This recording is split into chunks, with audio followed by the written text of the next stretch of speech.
Assalamualaikum warahmatullahi wabarakatuh. Perkenalkan, nama saya Hana Irfani Fauzia dari Prodi PGSD kelas 2020B NPM 072. Di sini saya akan melanjutkan mereview pertemuan ke-14. Jadi di pertemuan 14 ini saya akan mereview tentang ketahanan nasional. Jadi, istilah ketahanan nasional memang memiliki pengertian dan cakupan yang luas.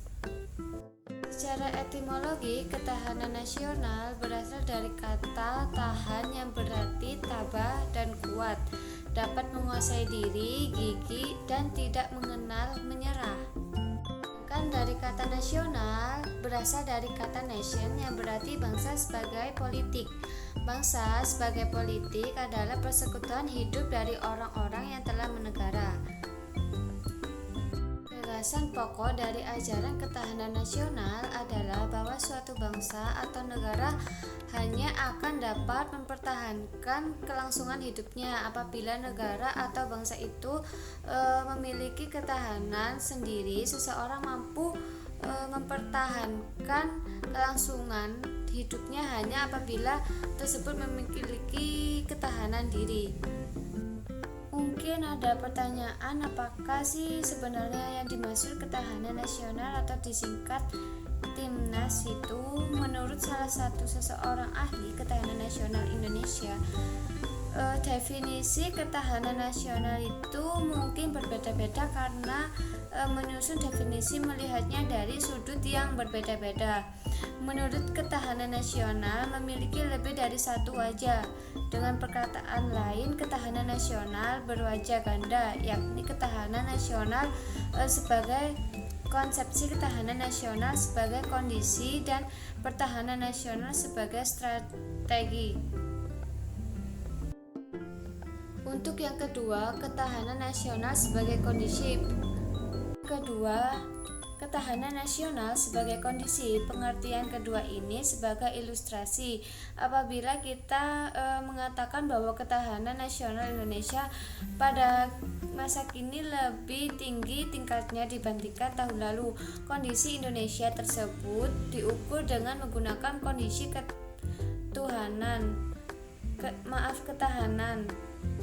Baik, selanjutnya ketahanan nasional sebagai strategi. Pengertian tiga ini berkaitan dengan pertanyaan tentang apa sebab bagaimana Indonesia bisa survive walaupun menghadapi banyak ancaman dan bahaya. Jawaban sederhana adalah karena bangsa Indonesia menggunakan strategi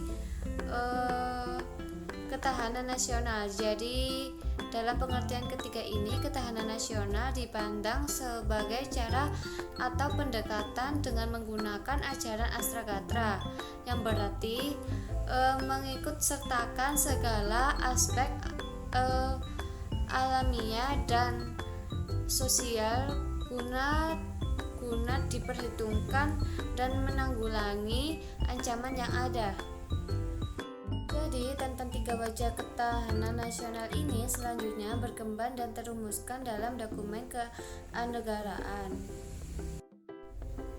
Jadi, ketahanan nasional yang tadi meliputi ketahanan ideologi, ketahanan politik, ketahanan ekonomi, ketahanan sosial budaya, dan pertahanan keamanan.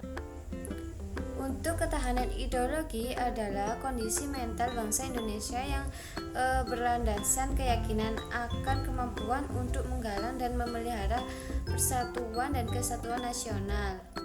Sedangkan untuk ketahanan politik, kondisi kehidupan politik bangsa Indonesia yang yang berlandaskan demokrasi politik berdasarkan Undang-Undang Dasar 1945. Selanjutnya, untuk ketahanan ekonomi adalah kondisi kehidupan perekonomian bangsa yang berlandaskan demokrasi ekonomi yang berdasarkan Pancasila. Untuk yang ketahanan sosial budaya adalah kondisi kehidupan sosial budaya bangsa yang dijiwai kepribadian nasional berdasarkan Pancasila yang mengandung kemampuan budaya manusia dan masyarakat Indonesia yang beriman dan bertakwa terhadap Tuhan Yang Maha Esa. Untuk yang pertahanan, keamanan adalah kondisi daya tingkat bangsa yang dilandasi kesadaran bela negara. Seluruh rakyat yang mengandung kemampuan memelihara stabilitas pertahanan keamanan negara. Jadi, selain 3 wajah atau pengertian ketahanan nasional, ketahanan nasional Indonesia juga memiliki banyak dimensi dan konsep pertahanan berlapis. Oleh karena itu, aspek-aspek baik alamiah dan sosial mempengaruhi kondisi ketahanan nasional. Maka dimensi dan aspek atau bidang dari ketahanan Indonesia juga berkembang. Dalam skala nasional ini, sebagai konsepsi kenegaraan, ada istilah ketahanan nasional. Selanjutnya, berdasarkan aspek-aspeknya, ada ketahanan nasional bidang politik, sosial budaya, ketahanan, dan keamanan. Dari sini kita mengenal istilah ketahanan politik, ketahanan budaya, dan lain-lain itu jika diperinci lagi dari bidang-bidangnya yang lebih kecil. Kita mengenal istilah ketahanan energi, ketahanan pangan, dan lain sebagainya. Jadi, konsep ketahanan nasional berlapis, artinya ketahanan nasional sebagai kondisi yang kokoh dan tangguh dan sebuah bangsa dan tidak terwujud jika tidak dimulai dari lapisan-lapisan yang paling bawah. Jadi, konsep ketahanan nasional berlapis artinya ketahanan nasional yang kondisi yang kokoh dan tangguh dari sebuah bangsa tentu tidak terwujud jika tidak dimulai dari ketahanan pada lapisan yang paling bawah. Jadi mungkin banyak yang berpikiran bahwa yang sudah saya jelaskan tadi, apakah bela negara mesti berarti mengangkat senjata atau berperang dengan pihak baik guna mempertahankan negara. Jadi istilah bela negara kita dapat temukan dalam perumusan pasal 27 ayat 3 Undang-Undang Dasar Negara Republik Indonesia 1945. Pasal 27 ayat 3 menyatakan setiap warga negara berhak dan wajib ikut serta dalam upaya pembelaan negara. Jadi bisa saya simpulkan bahwa usaha pembelaan negara merupakan hak dan kewajiban setiap warga negara Indonesia.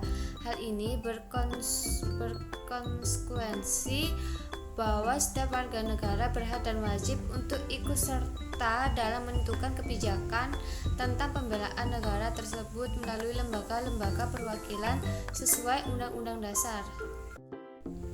Jadi, kegiatan pembelaan negara pada dasarnya merupakan usaha dari warga negara untuk mewujudkan ketahanan nasional. Jadi, bela negara bisa mencakup secara fisik atau militer. Dalam bela negara dapat secara fisik, yaitu dengan cara memanggul senjata menghadapi serangan atau agresi.